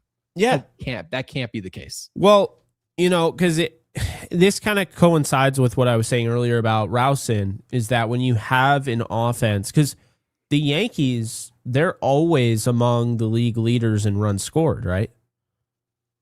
Yep. So is it fair to say that maybe their approach, and this is before Rousen, it's always been their approach, they want to emphasize power. They're fine with strikeouts. They're not as into contact as, say, the Blue Jays. They might have made adjustments over the years. They're not where the Blue Jays are. Their priority is power in large sample size 162. Then should we really be shocked that because most of that, 162 runs scored stat stems from them blowing teams out like 12-4, which happens a lot, but then they're not like consistently 5, 6, 7 runs. They pour it on, and then they have a lot of duds. That leads to the World Series that we saw against the Dodgers, where they had, of course, remember, everything came together, and they're like, oh, we'll see you for a game 5, right? The Yankees scored, 12 runs in that game. And then all of a sudden, they don't... Is that not just the spoils of war, the way that they want to play it? The way I see it is, if you're constantly emphasizing launch angle, power, and you're not really about contact, and like I said, I know they've made adjustments, but they're not fully bought in. Just look at their lineup. It tells you everything. They're not fully bought into it. Is it fair to say that until they do, they're going to be that team that we just have to accept is going to have those big offensive barrage days, but then there's going to be days, a lot of days, where there's really inconsistent, just dead offenses like tonight? Yes. Yeah. There you go. And we're going to win probably anywhere from, I'd say, the bottom. This is at worst, like you're talking barring multiple injuries, a 91 win team. At the absolute bottom. Obviously, if you lose Aaron Judge, it's a different story. If any team loses their best player, the whole season's ruined. But having said that, the Yankees, for the most part, are going to win anywhere from 91 to 97, 98 games. This is still a good team. And that's because our rotation's part of the team. They're good. Yeah. Those guys are electric, and it's about to get better. About to get better. The bullpen has to get better, and they're still good. And they're going to probably make additions at the deadline. They usually do. That'll help the bullpen. But having said that, how do you spend time complaining about a team that you feel like other organizations don't really have this problem for the most part? Other organizations, for the most part, if they win 96 games, they're happy. Like that was a great season. And if you told Brewers fans, well, you're going to have a season like you did last year, and you're going to come up short just like you did last year. And if you do that for 6-7 seasons in a row, should fans be unhappy or should they be happy? You win essentially every year, 90 plus games. You get to the postseason, you get to watch playoff baseball, you get to listen to the playoff broadcasts. Should you be complaining that you don't have the ceiling that you like? We do anyway. That's kind of what we do. But it is a tricky situation, Jake, because a lot of what we're talking about here won't be applicable to April, May, July, August, right? It's not. Where it's going to come up and be problematic or a solution if it were fixed, and we hope it were, is in October only. And the Yankees seem to think it's a crapshoot. So it seems like they don't believe that their approach offensively, and it's really about the offense, is that it's not failing because of approach. It's failing because of luck. It's failing because it's not our time. Whereas you watch the Jays and you watch the Dodgers, you watch some of these other teams that have won World Series or won pennants, you say, oh, it seems like that team's trying to take matters in their own hands, right? The Diamondbacks, we need to put balls in play more often. Of course, they win the pennant. So these things are important. I don't know. You did mention earlier, the Yankees have made some adjustments to try to get more contact in there. They brought Verdugo in to try to influence more contact, right? They brought in DJ LeMahieu to try to bring in more contact. That worked. Multiple time batting champion. But overall, the approach of the Yankees seems to be about 162 and not, if I turn on the game, am I going to like what I see? Is there a higher baseline of expectation from the offense? And the offensive baseline is very low, but the ceiling is very high in some random game on a Tuesday. So very frustrating to watch, but don't know how frustrated I'm almost even allowed to be, because this team's going to win a lot of games because they're good. I mean, they operate, as a team that, what they are, right? They treat the postseason like a crapshoot. It's how they operate. I mean, when you're doing that, it's like, oh, well, if we just put together a really powerful lineup, we get power pitching, we can win the World Series. Wells if everybody just homers, comes through. Yeah. Maybe Grisham pops some homers. Yeah. That's the way they're looking at this. Grisham gave us nothing last year in the postseason, right? They'd say McMahon, he popped some homers. They're like, that's what we're waiting for, but just some other players. And if that happens, we go further. It's a tough way to go about it. Yeah. And I know I sound very negative, but I feel like in this type of loss, I really just want to address patterns and red flags and things that I see, because I'm just all about, okay, you win a game, you lose a game, whatever. But I want to see improvement in certain areas. And sure. I'm just seeing, I feel like everybody's seeing it just consistently. Oh, bottom four of the order, they just can't get anything going. And then when they do, we're shocked. I just, that can't happen. And especially the Yankees are in a tough spot because they have a black hole in the lineup in Ryan McMahon already. And say what you will, I'll even throw Grisham under the bus here. He's doing his job getting on base, but you know what he's not doing? He's not hitting when the time comes. So he looks good on a stat sheet for walking twice or three times. The on base goes up, right? But the reality is that in the 8th inning and 9th inning, I need you to come through. I need a hit here. Yeah, you are leading off for the team. That's also part of your job. So yeah, maybe in the 1st inning or the 3rd inning, your job by definition is, hey, find a way to just be standing at first base while Aaron Judge is up to the plate. And then he's going to unlock Aaron Judge and be a superhero at some point. So that's your job. But when we get into the 7th, 8th, and 9th inning, that's no longer your job. At that point, you're like, who's up? Oh, 9-1-2. Oh, okay, great. So if Caballero can find a way to get on base, and then the leadoff guy's up. Well, for the Yankees, leadoff isn't really an opportunity. Not yet. The opportunities start at the 2 spot. It's 2, 3, 4 is where our opportunities are. So it's an interesting build of a lineup. We still admit on this show, Grisham still is probably the best guy for the job, and given his style of play, they don't want a guy stealing bases in front of Judge. Like we've talked about that. Kendall Wiggins, thank you for the 10. Really appreciate the lemon. Says the Yanks will show if they're serious about a World Series if 2 of these players are still starting come June. Wells, McMahon, or Volpe, platoon players at best. Now, obviously, he's talking about Anthony Volpe absolutely destroys left-handed pitching, can't hit righties. And Jake, as we both know, more times than not, you're facing right-handed pitching. So that says a lot about what the definition of a platoon player is. So Volpe, you can absolutely make the argument against lefties, probably should play. And against righties, should not touch the field.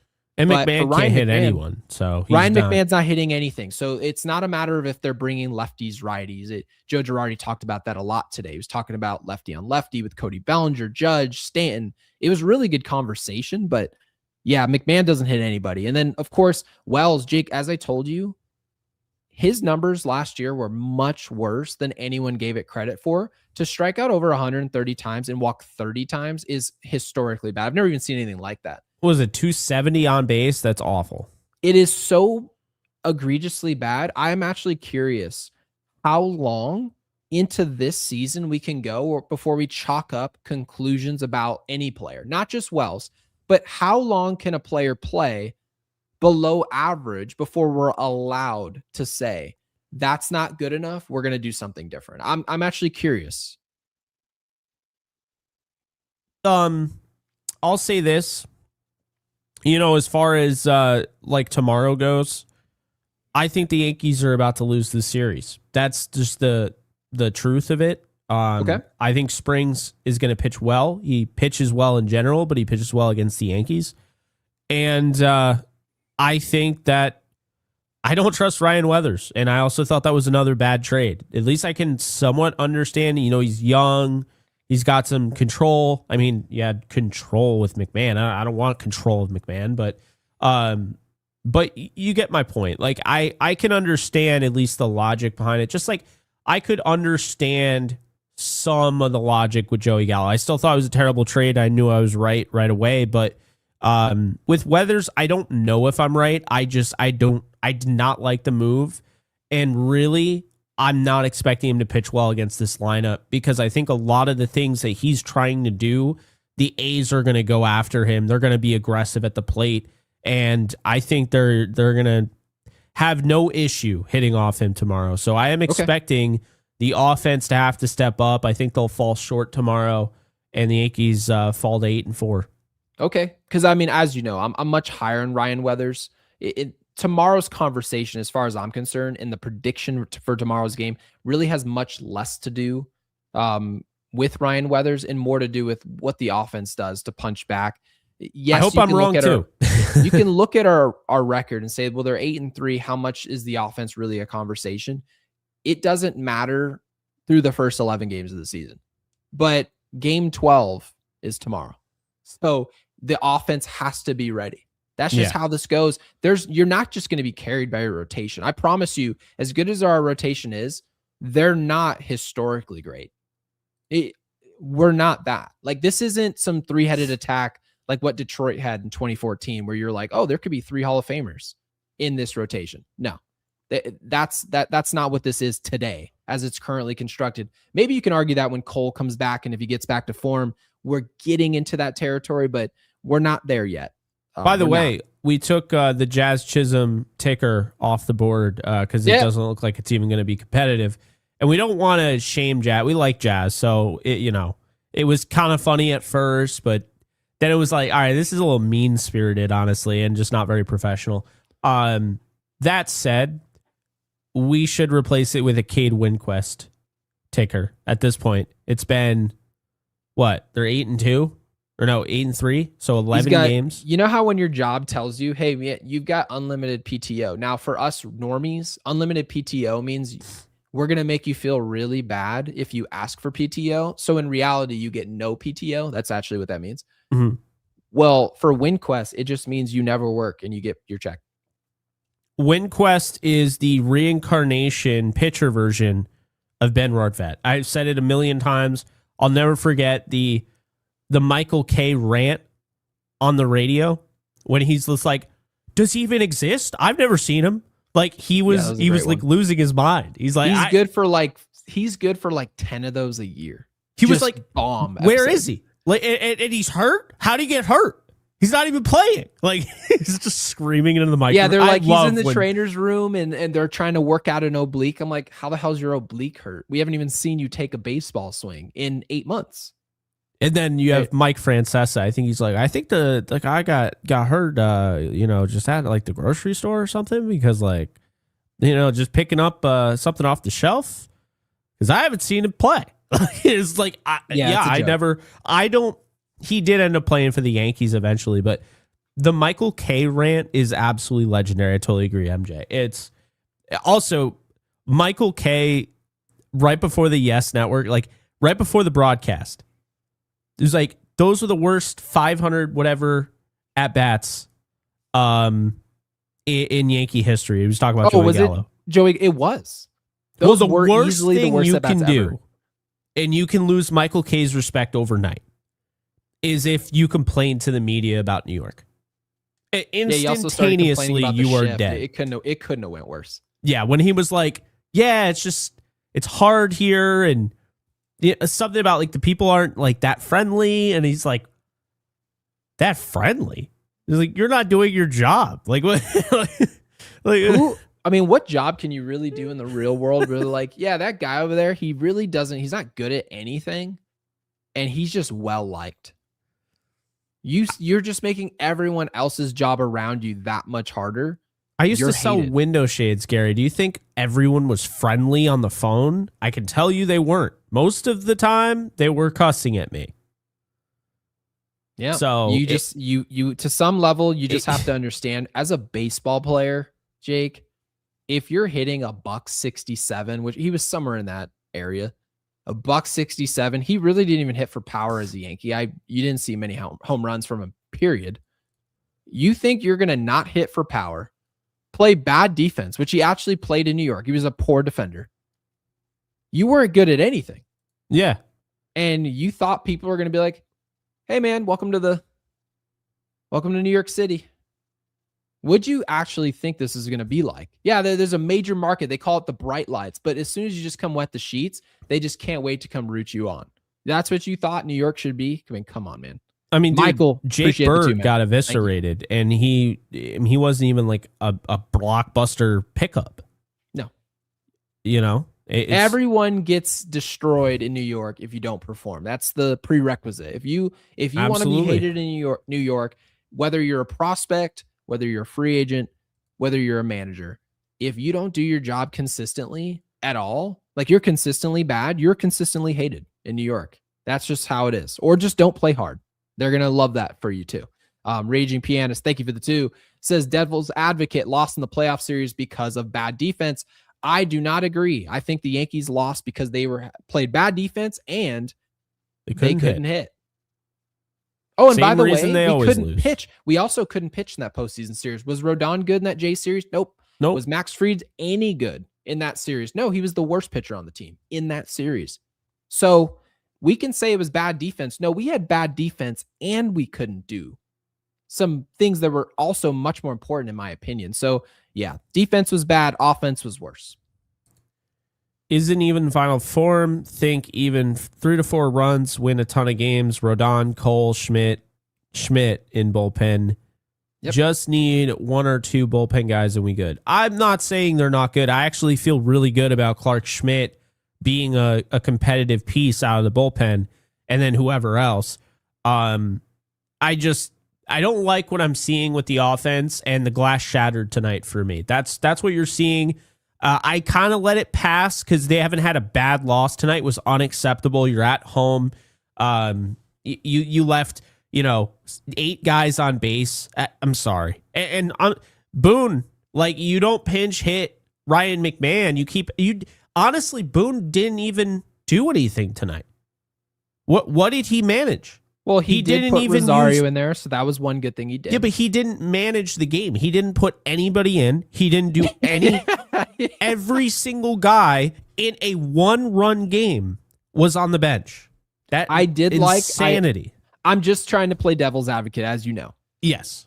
I did like the fact that Rosario played today. I was a little surprised to see Ryan. I was McMahon very happy he played. Yes. Yes, but seeing Ryan McMahon at shortstop was just downright barbaric. So there's goods and there's the good and the bad. You had Rosario there. He deserved to play. I received emails today. Emails. I'm getting rid of this email. Received emails today about how happy people were to see Rosario. Completely agree. He deserved to play. He earned that today. He plays. Good. Shortstop. I see Ryan McMahon. I'm like, well, what did he do to deserve shortstop today? Absolutely nothing. They're like, oh, they wanted to get Caballero. They wanted to sit him down. I'm like, well, his worst day is better than Ryan McMahon's best day. Get him out there. And so tomorrow we're going to see what he did. I also thought that Boone did a nice job trying to manage basically the push-pull effect of what was happening with Will Warren. Will Warren had the most Will Warren approach ever today.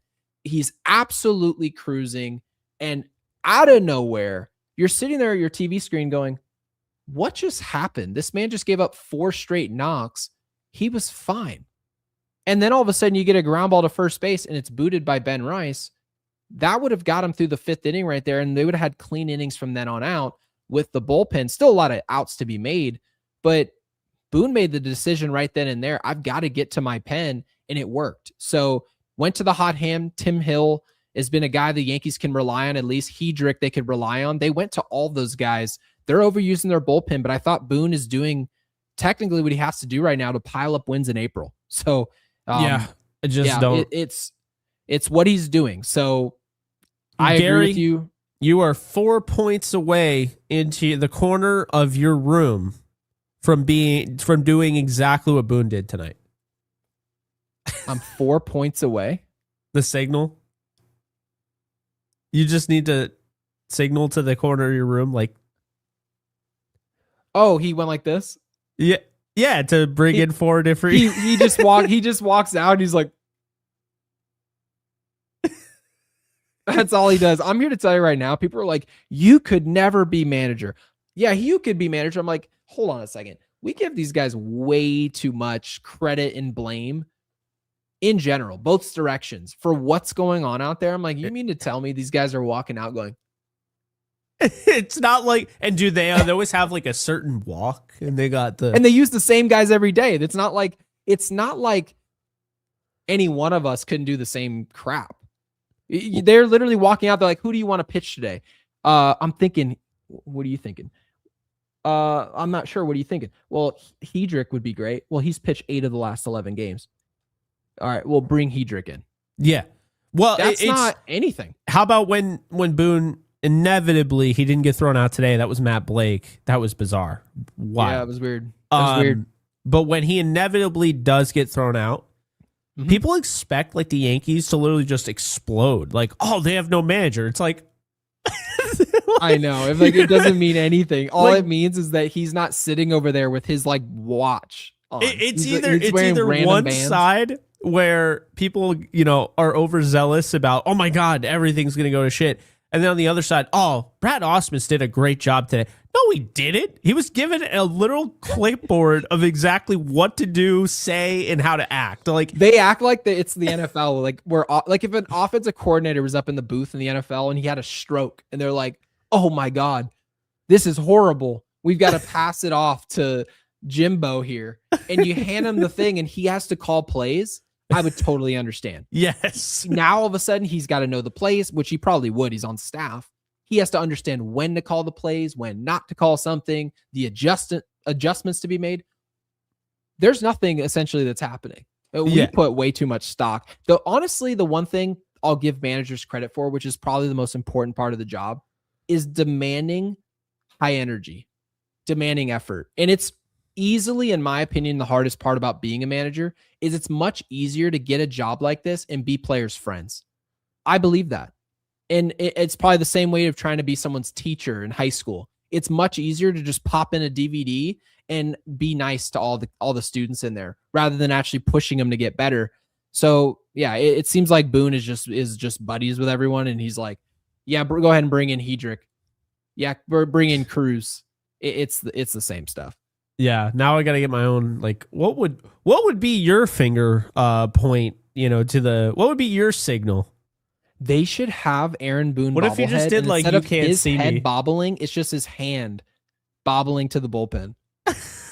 No, like what if people got like all creative? I mean, this would happen if like MLB The Show was taken over. There's a manager mode. It was taken over by like Fortnite. They would be doing like dances and stuff, like They would sending it to. But like, no, like what would be? Because I mean, you just need to signal. Like technically, it could be anything. It could just be like, it would look ridiculous, or like it'd just be like, what are you signaling out to the guy with one arm out in the bullpen? oh my god! I like how we have someone who just dropped a super. Their name is Analysis 1957. Absolutely love this name. A banger of a name. It's almost, dude. Bring up Oswaldo Cabrera. Why didn't Wells pinch it? So I'm just gonna say this right now. This has nothing to do with this. Actually, it does. Has anyone seen Oswaldo Cabrera act in those commercials? No. You have not seen the True Car commercial? Good? Is it not good? Brother. Yeah, it's bad. On top of that, you know who else does it? And he's as dry as a board. I loved him as a player. Good Lord. He's just Derek like, Jeter? No, Derek Jeter can act. Yeah, because Derek Jeter was in the other guys, and I loved him in that. He was in Friends. Like he can act. Like he's had roles before. No, Tino Martinez. It looks like he is reading off a teleprompter while he's talking, and is just so disinterested. Like while he's reading off it, he's also like looking at a text that says it's not going to be that long. Just hang in there. He doesn't want to be there. So he's reading a teleprompter that has a teleprompter on it. He's just an absolute hooked on phonics. Yeah, that's essentially how I learned to read. My mom didn't want to sit down and teach me how to read, so yeah, it's the called phonics to go fix the job. Those Car Shield commercials. I mean, props to JC Escara, like, full blown, like whatever. Didn't seem like he was acting, like whatever. Like he did a fine job. Oh my God, Oswaldo Cabrera is like, he's like, does it ever feel like somebody's watching you? He's like, what do you mean? People are always watching us.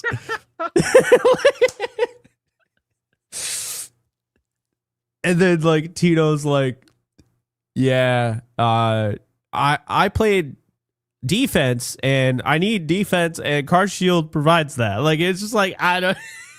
It is insane to me that people work this in their budget. Like they're like, you know what? We could go with just random actors or just no actors and just put text on the screen. Somebody go advance Tino Martinez $10,000 and get him in here stat. I need him to read this. And somehow, some way, these companies feel like they get the return on their dollar. It's insane to me. Like I hear that they're like, oh yeah, man, like Charles Barkley made $250,000 for this commercial. I'm like, who in the world is like, did you see that, man? Charles Barkley is working with State Farm now. I need to give him a call.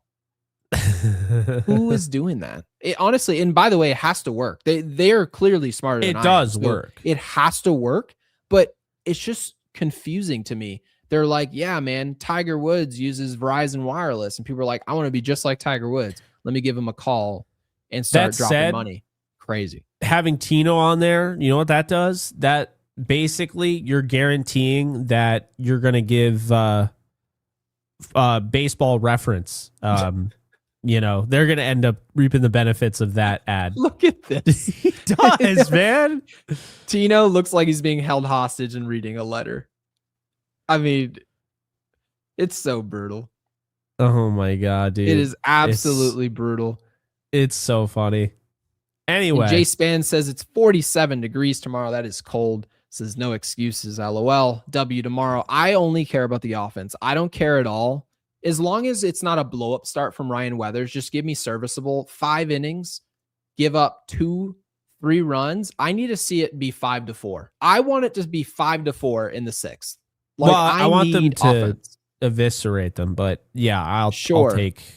I just want to win. I want to win the game. I want to win the game, but I want to win the game and say that I was happy about the at-bats that we saw throughout the game. There was an adjustment, wasn't perfect, but players learned from what was happening. We're not making any ridiculous challenges, innings 1 through 3. I'll pull a Sean McVay. I want to see an all 3 phases win. Oh my God. And anytime they say I need 3 phases, you'd never get it. As soon as they're like, yeah, as long as we're good on all 3 phases of the football, like, and they say that in the first half, and then the second half, the special teams unit is diarrheaing down their leg. Yeah. And you're NBA, like, we need to play 4 quarters. That basically just means we suck in the fourth quarter and we blow every lead. And then you go out there and the team loses by 18. It's never good. So I really appreciate it. I need all 3 phases though: defense, offense, and pitching. That's what I need. 1 phase. Give me 2 phases. Give me wins and offense. That's all I care about. Raging Pianist with the 2 says, final chat. Let's give love to Tim Hill. We did earlier. Yes. Consistent. He's been really good. And also Hedrick. Hedrick's also been very good in high usage. He's been using 8 games already this season. I'm about to call him Tim Mountain at this point. He's gone beyond the hill. His arm is just gonna fall off the bone. Everyone, moment of silence for Tim Hill. He's fine. It's just he's about to pitch 180 innings this year. Yeah, they literally use him all the time. I don't even know what to say about it.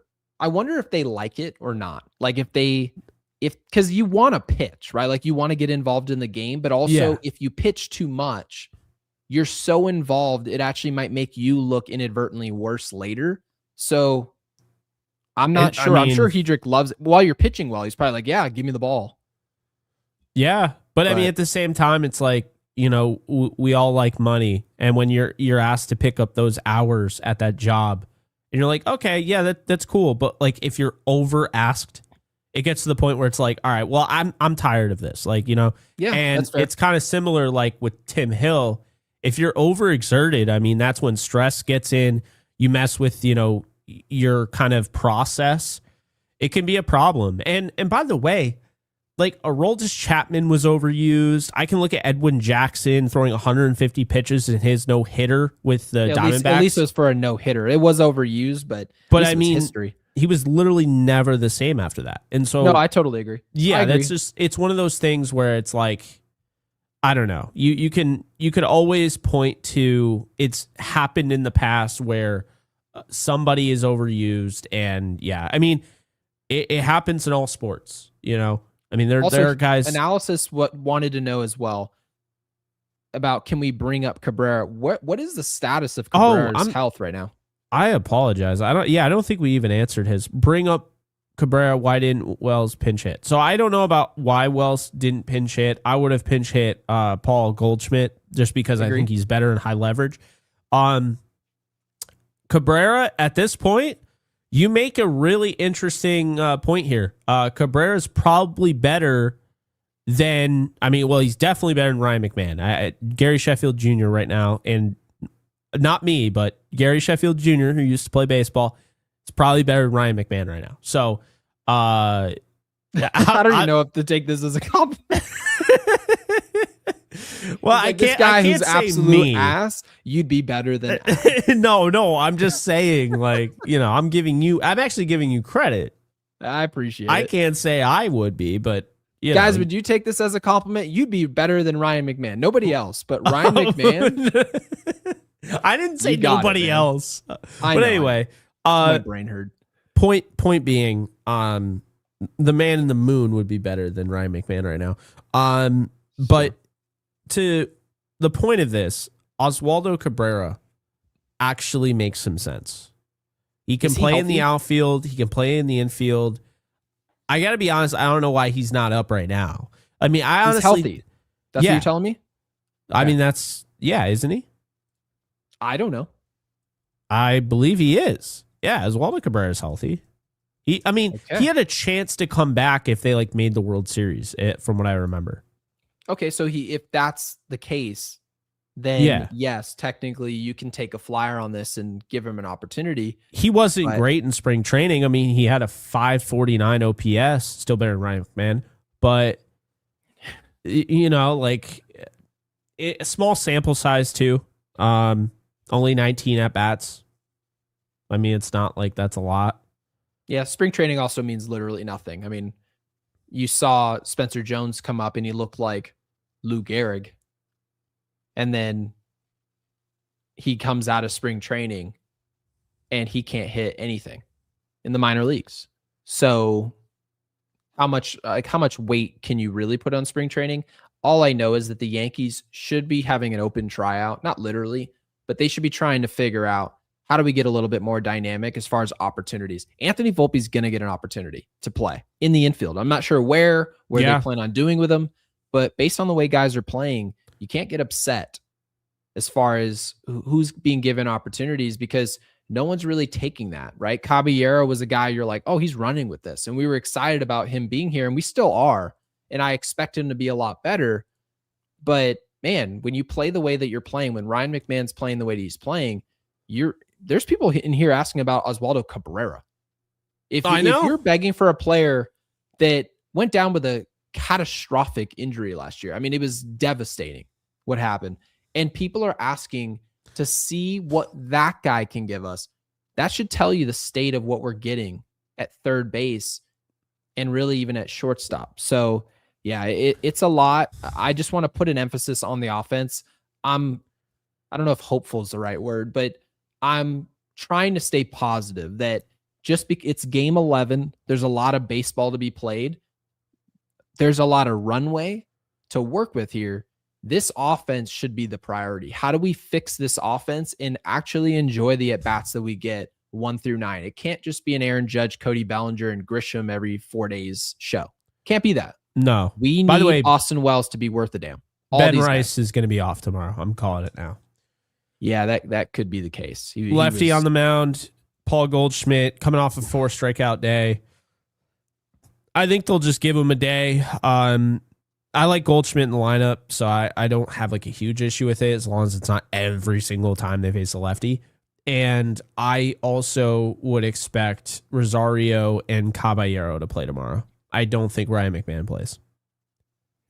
Yeah, I would completely agree with you. It was really just the gut punch today for Ben Rice. Was his third at bat against Severino, and they had lefties going in the bullpen, lefty and a righty. And the A's manager looked over and said, nah, we're good. And left Severino out there. Obviously, Rice was 0 for 2 with 2 punchies at that point. When that happens and the team says, no, we're good on the lefty specialist, we're just going to go after you with the righty, which is technically your strength. That is not what you want to see. That is a major deficit in terms of confidence when you see that. And of course, he completely dominated him in that third at bat. So yeah, it was just a bad day for Ben Rice. Nothing to cry about, nothing to draw a conclusion about, but Jake, that was just a day to forget. It was a day to forget for Ben Rice. Yeah, he's been great to this point, so not really worried about it. It actually just speaks volumes to the rest of the lineup. So Ben Rice can't have a day where he strikes out 4 times, because if he does, then the Yankees are only going to score 2 runs. Gotcha. Yep. That's pretty much it. Did we get to all of our supers, by the way? I want to make sure. Yeah, we did. We did. Great. We did. And by the way, if you guys haven't already checked it out, the sponsor of this channel is, of course, Prize Picks. And Gary just got kicked out of this. I was like, that's what Prize Picks paid for? They're like, they're these just guys out of here. Just get this jabroni out of here. But guys, be sure to check out the link in the description. Be sure to use the code HMA. Play $5, get $50 instantly. You just have to pick a few players, and I would do baseball. Honestly, I don't know. NBA gets wonky. Although if you're a big NBA fan, go ahead and do it. But I would do baseball. I think it's used to be. I mean, yeah, I hear you. It's a lot of fun doing baseball. Maybe don't go with the home runs like I did the last time. But hey, you find some stats, you pick them. It's really that simple. You either more or less. So, for instance, if you think Ryan McMahon is going to have a hit, you would obviously say he's not going to have a hit. So you would go less. And there you go. So I'd bet the over. I'd bet the over on Ryan McMahon for a hit, and then if it hit, you could just go buy a truck with that money. You should be able to pay off your mortgage. You throw 100 down, and you pay off your mortgage. Well, new users can play $5 and get $50 instantly in lineup. So if you want to shoot for the stars with a Ryan McMahon home run, I guess you can do that. HMA is the code. But guys, it's been real. We've enjoyed it. The Yankees lose 3-2. I'm sorry that didn't change just because we had a kick-ass podcast. That'd be cool though if we could change be like the alter the space-time continuum and all that. But anyway, really do appreciate you guys tuning in. I'm Jake Ellenbogen. He is Gary Sheffield Jr. Please be sure to like, subscribe, and comment. And before we head on out, let's see, what comment do we want them to put? I have one last comment to make. Okay. Are we locking in September 8th? Is that what we're doing? Because I know some people were like, no, we got to do the weekend because there's no school. And I'm like, hold on a second. If we go on the weekend, it's going to be a lot more busy.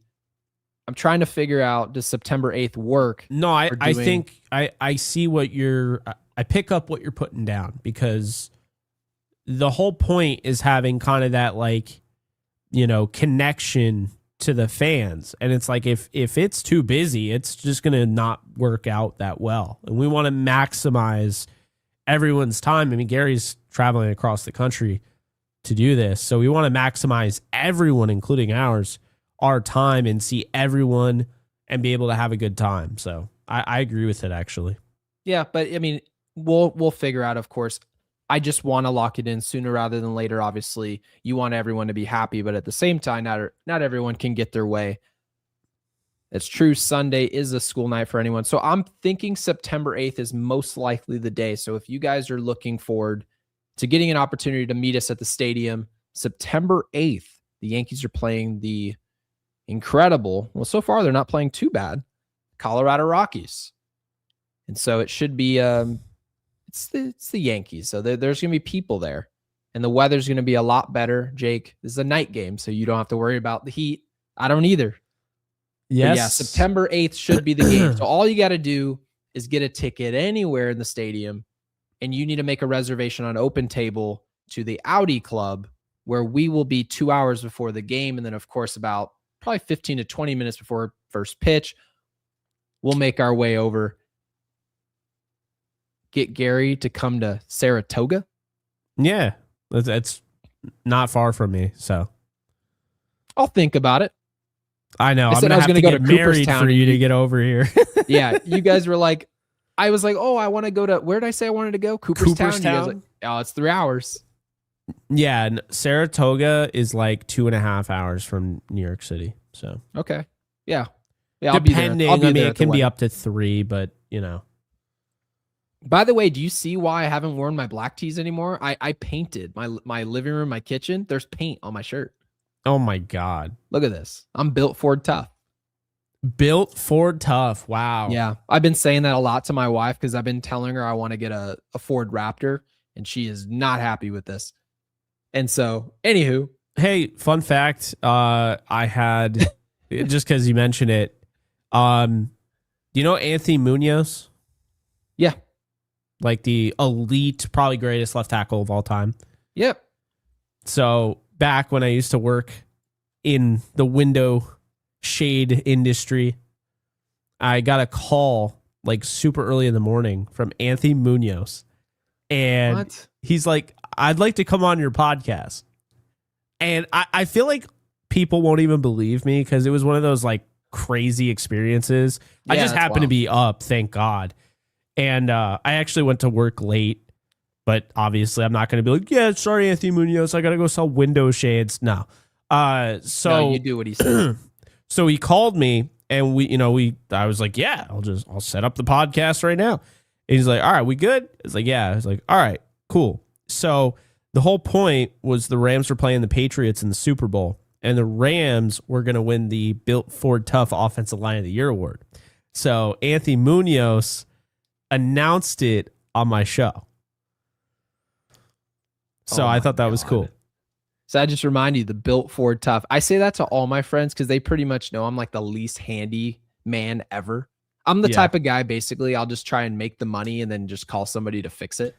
But I've been really working to I got a screwdriver. I've never owned a screwdriver ever. I'm like literally putting stuff together in my house now. And so now that I'm building stuff, I figured I need $100,000 truck. See, Gary's the type of guy, I picture him when he builds something from Costco or whatever. He just goes, built Ford tough, afterwards. I do. That's exactly what I do. With the whole flexing and everything. Yes. Yeah. And it's just I put together that dresser, without an issue. Built Ford tough. You also saw, for people who have been listening to our podcast for a while, do you remember when we built the shelves behind me and then the shelves started coming down? Built Ford tough. That was us. Hopefully your Ford is tougher than that. Good Lord. Oh, it will be. Oh, yeah, man, I won't be doing any building with it. It'll be a pavement princess. But yeah, guys, really appreciate the audience. Obviously, all the supers. Really appreciative of all that. And make sure you guys are subscribed if you aren't already. Obviously, if you've been through a 2-hour show and you're not, I'm not sure what you're doing. Probably hating. But anyways, before you guys go, not sure, Jake, what do you want them to put in the comment section? I know you were trying to get to that. Built Ford tough would be great. It would also that or Tim Mountain. Drop Tim Mountain. Or even much cooler idea would be built Ford tough. Drop built Ford tough in the comment section if you stuck around. Yeah, or you can just drop, should Gary get a Raptor and just do what he wants and waste a bunch of money. Or just put in the comment section, potato. There you go. Or that. Drop it in the comment section. Like the video.